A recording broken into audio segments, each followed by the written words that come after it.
주 예수 그리스도로부터 은혜와 평강이 함께 하시기를 축원합니다. 오늘은 사도행전 20장 35절에 범사에 너희에게 모본을 보였노니 곧 이같이 수고하여 약한 사람들을 돕고 또 주 예수의 친히 말씀하신 바 주는 것이 받는 것보다 복이 있다 하심을 기억하여야 할지니라. 아멘. 이 말씀을 가지고 주는 것이 복이다 라고 하는 주제로 말씀드리려고 하는 것입니다. 오래전에 제가 한국에 있을 때에 우리 조카가 육군 사관학교를 졸업하기 때문에 그 졸업식에 간 적이 있습니다. 그런데 그 졸업식에서 가장 인상 깊었던 것은 다른 것이 아니라 졸업생들이 다 졸업식을 끝납니다. 이제 부모들이 와서 아들에게 계급장을 달아주고 또 목에는 그동안 수고했다고 화환을 다 목에다 걸어줍니다. 그런데 웬 생도가 소리를 한번 지르니까 모두 졸업생들이 화환을 들고 뛰어가요. 그 어디로 뛰어가는가 했더니 웬 군인 동상으로 뛰어갑니다. 육군 사관학교 교정에 세워진 동상은 육군 소령을 기념하기 위해 세워진 것입니다. 거기에는 그의 숭고한 정신을 우러러보는 강제구 소령입니다. 계급이 높아서 기념하는 것도 아니고 인물이 잘나서 기념하는 것은 더욱 아닙니다. 그의 인격이 위대하고 영원히 남을 일을 하였기 때문입니다. 고 강제구 소령, 그는 자신의 귀한 몸 한 번밖에 쥐어지지 않는 그 귀한 몸을 옥합을 깨트려 주님 발에 부었던 마리아와 같이 그의 몸이라고 하는 옥합을 깨트려 피를 쏟아 많은 부하들의 생명을 살렸기 때문입니다. 옛날 월남 파병 직전에 훈련 중에 부하가 수류탄을 오발하여 폭발이 되면 전 중대생들이 몰살을 하게 됩니다. 그래서 자기 몸을 그 수류탄에 덮쳐 자기 하나가 죽음으로 많은 부하를 살렸다고 하는 것입니다. 그의 생이 위대하여 후대까지 그의 숭고한 정신을 기리는 것입니다. 그 고귀한 생물 부하들을 살리기 위해서 주었습니다. 이것이 육군 사관학교의 정신입니다. 여러분, 이 세상에는 여러 종류의 사람들이 살고 있습니다. 자기의 것을 주면서 사는 부자가 있고 남의 것을 얻어먹고 사는 거지도 있습니다. 그리고 자기의 것을 아무에게도 주지 않고 움켜쥐고만 살아가는 부자도 있고 남의 것을 빼앗으려는 강도 같은 사람도 있습니다. 모름지기 부자란 많이 가졌다고 해서 부자가 아닙니다. 반면에 가진 것이 없다고 해서 가난한 것도 아닙니다. 가진 것은 많은데 일생 동안 남에게 준 일이 없이 산 사람은 가난한 자가 된다라고 하는 것입니다. 여러분, 가난하게 살면서도 많이 죽어간 부자가 있습니다. 부자란 소유한 것이 많아서 부자가 아니라 줄 것이 있어야 부자라고 하는 것입니다. 꽃보다 아름다운 남자라는 말을 들어보셨나요? 이것은 어느 화장품의 회사의 브랜드 네임이올시다. 이 회사는 이름이 소망 화장품입니다. 창립 19주년을 맞이할 때에 이 회사의 연역을 말합니다. 홍제동의 허름한 빌딩 5평짜리 사무실에서 2명의 직원과 함께 시작을 했습니다. 그런데 수고 많이 해서 하나님의 은혜로 지금은 직원이 600명이나 되는 큰 회사로 발전을 했습니다. 세상에 소망에 기쁨을 주기 위해서 소망 화장품이라고 했습니다. 거기에는 강석창 씨가 대표입니다. 그는 화장품 전문가도 아니고 화장품에 대해서 공부한 적도 없습니다.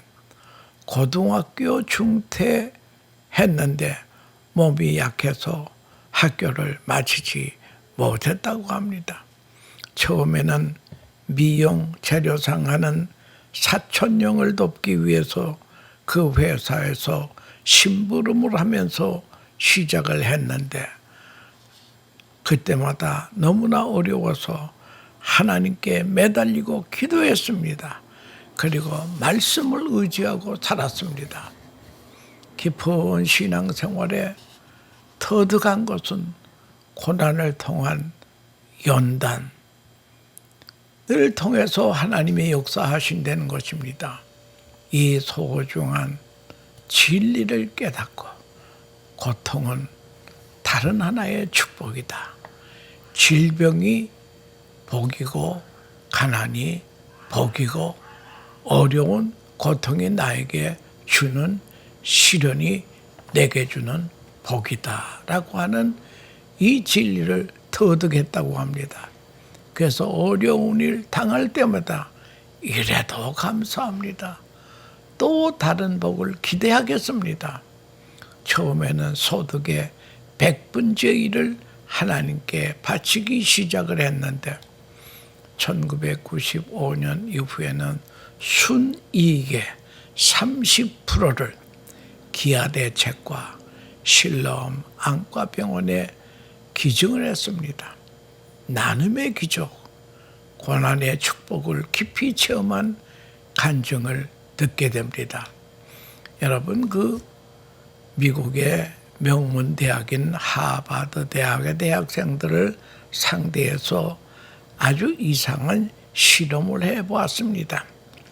요즘은 전자기계가 발달이 되어서요, 건강지수, 면역지수를 정밀하게 측정할 수가 있습니다. 대학생들에게 봉사 활동을 시켜보았습니다. 때로는 운동도 시켜봤습니다. 때로는 등산도 시켜봤습니다. 봉사 활동을 지켜본 결과 봉사 활동한 후에 검사를 해보니까요, 체내의 면역력 기능이 아주 높아졌다라고 하는 결과를 얻게 되었습니다. 또 학생들을 앞에 놓고 호스피스 사역을 하는 테레사 수녀의 봉사 활동을 이제 동영상으로 학생들에게 보여주었더니 그것을 보고 또 건강지수를 측정해 보니 면역력 수치가 높게 올라가더라는 것입니다.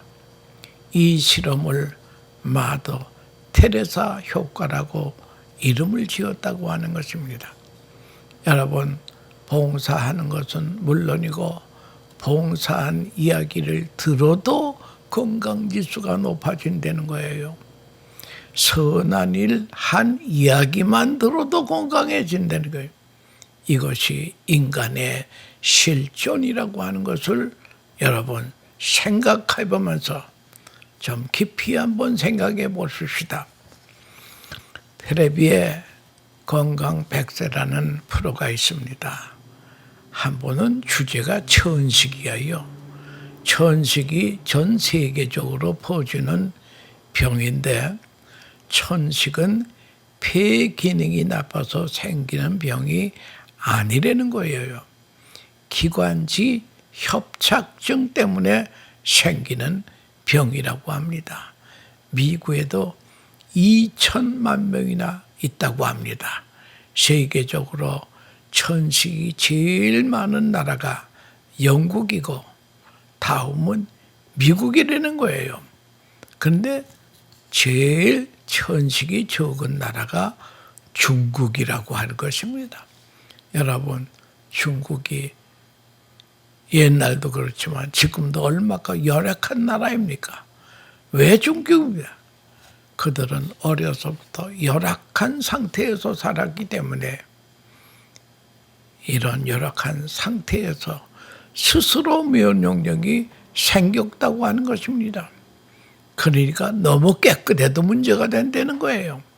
되는 대로 키우는 것이 도리어 면역력 생기는데 좋다는 것입니다. 고난, 어려움이라고 하는 것을 우리는 또 생각해 보아야 할 것입니다.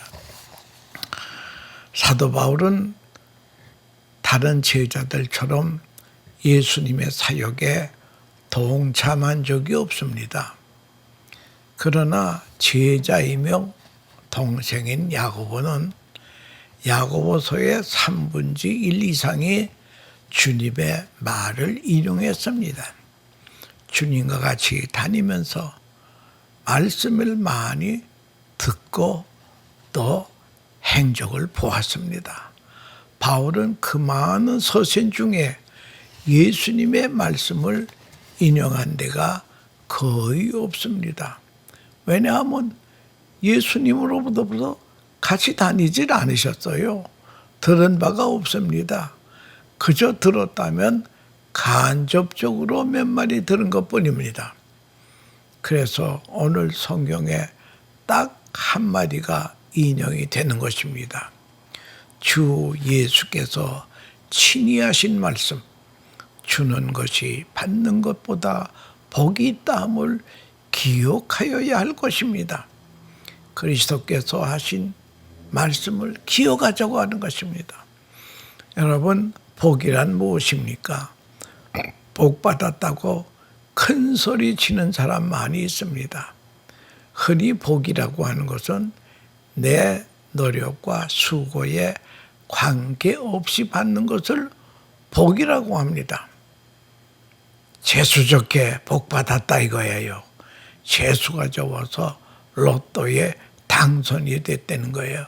그걸 복이라고 생각합니다. 여러분, 사실은 그게 복이 아니라는 거예요. 로또 당선해가지고 행복하게 산 사람이 거의 없다는 거예요.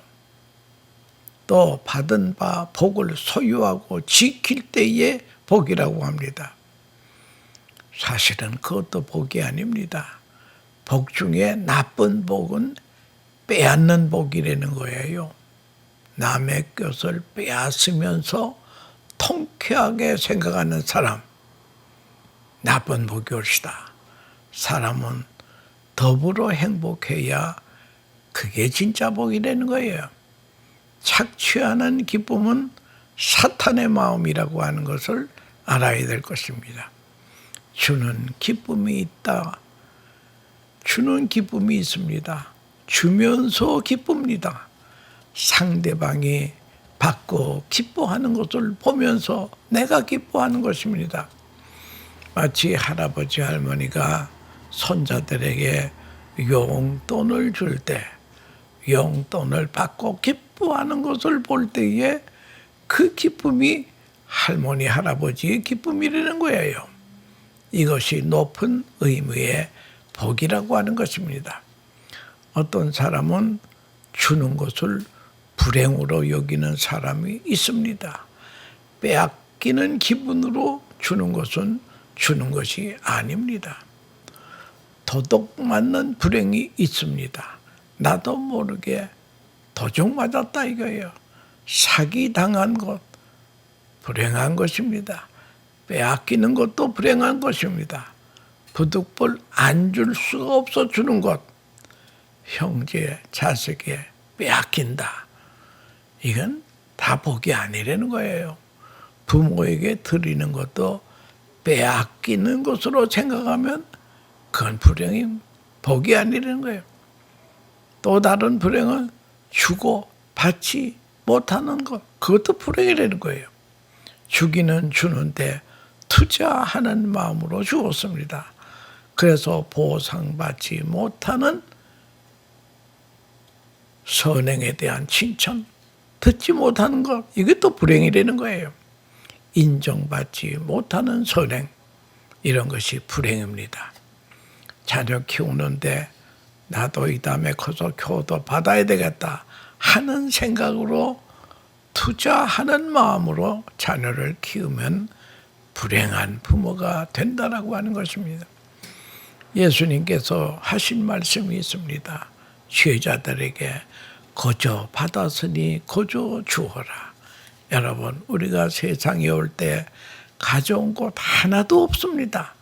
다 하나님께로부터 받은 거예요.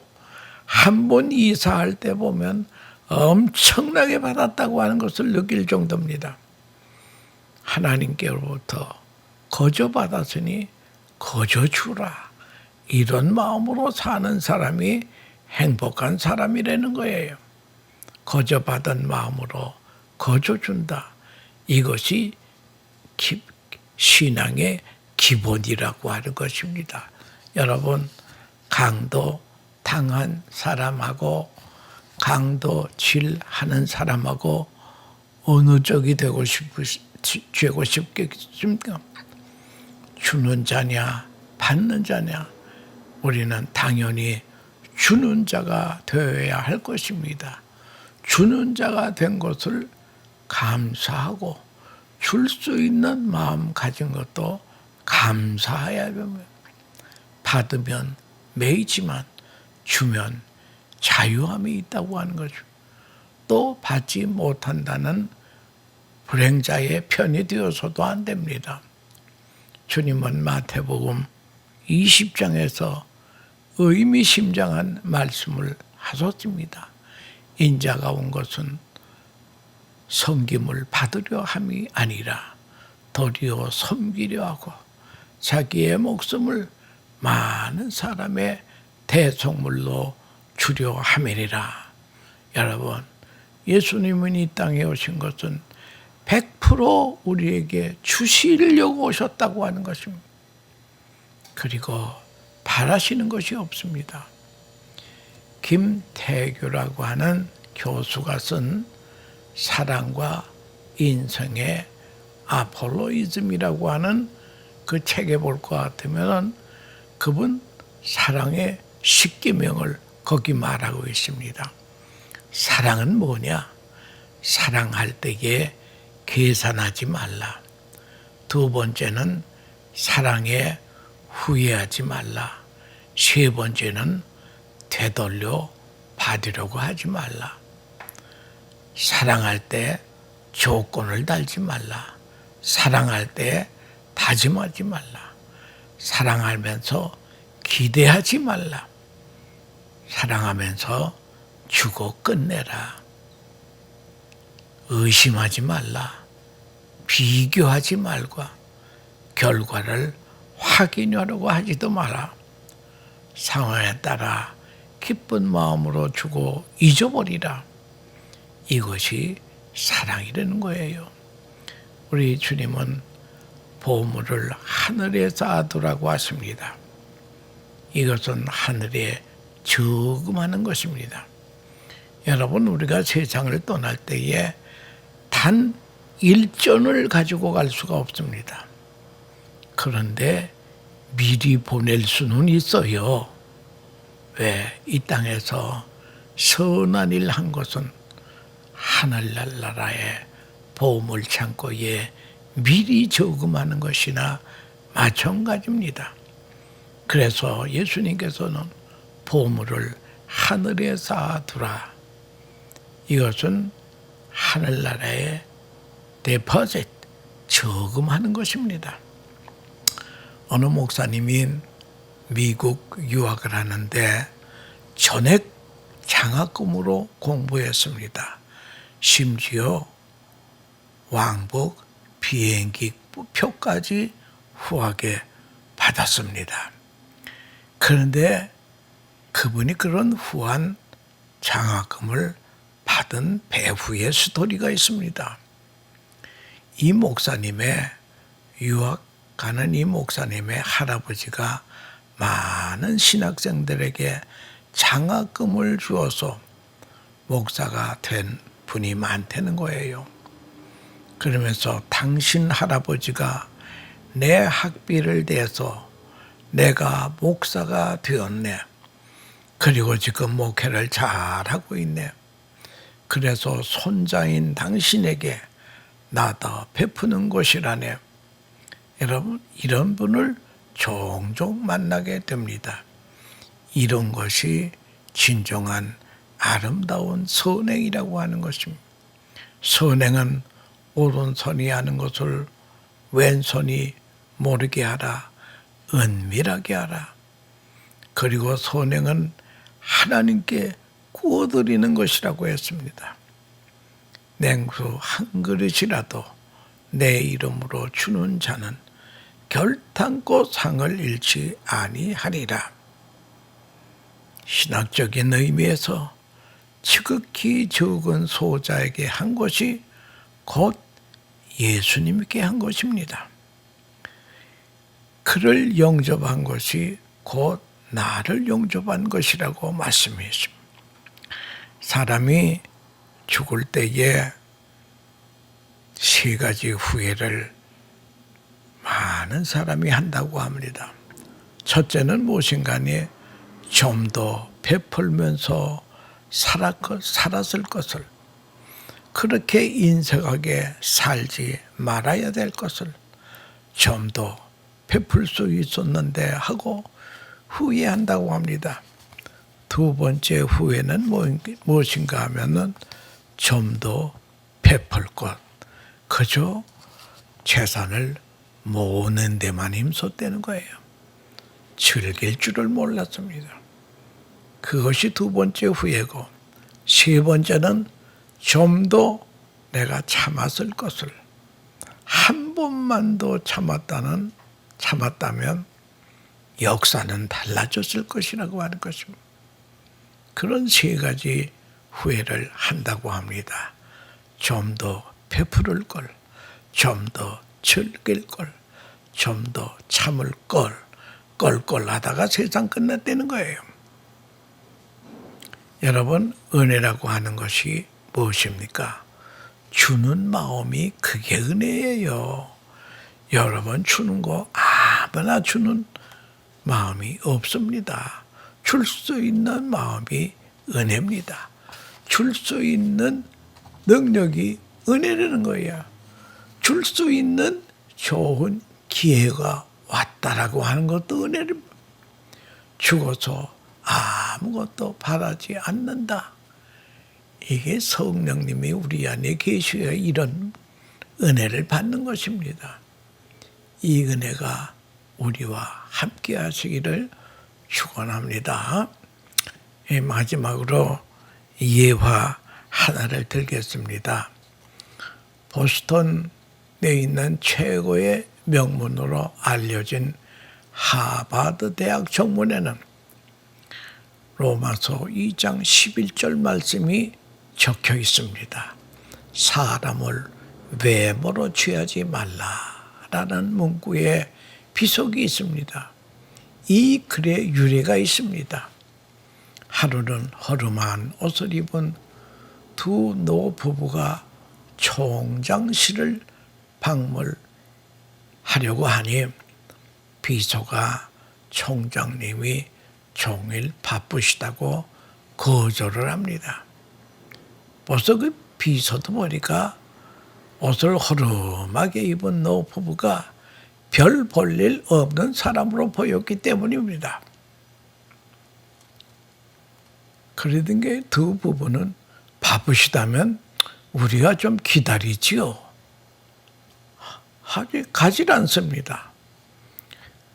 한참 있어도 가지 않으니까 할 수 없어서 비서가 총장실에 들어가서 저 노 부부가 안간히 잠깐 만나시라고 했더니 그럼 들어오라고 해. 그래서 총장도 굳은 표정으로 노 부부를 만납니다. 부인이 말을 꺼냅니다. 우리에게는 하버드 대학을 1년 다니다가 사고로 죽은 아들이 있는데 우리 아들이 이 하버드 대학을 무척이나 사랑했습니다. 아들의 기념으로 캠퍼스 내에 기념물 하나 세웠으면 합니다. 총장은 아무런 감동도 없이 우리 학교에 다니다가 죽은 사람의 동상을 세우려면 이것은 공동모지가 될 것입니다. 투명스럽게 말합니다. 부부는 말하기를 아들의 동상을 세우려는 것이 아니고 아들을 기념해서 건물을 하나 세우려고 합니다. 총장이 하는 말이 건물 하나의 비용이 얼마나 드는지를 아십니까? 최소한도 750만 달러는 소용이 됩니다. 투명스럽게 말을 하니 두 부부는 조용히 일어납니다. 그러니까 총장은 기뻤습니다. 이들이 일어서니까요. 또 부부는 그 정도 비용이면 대학 하나를 세웁시다.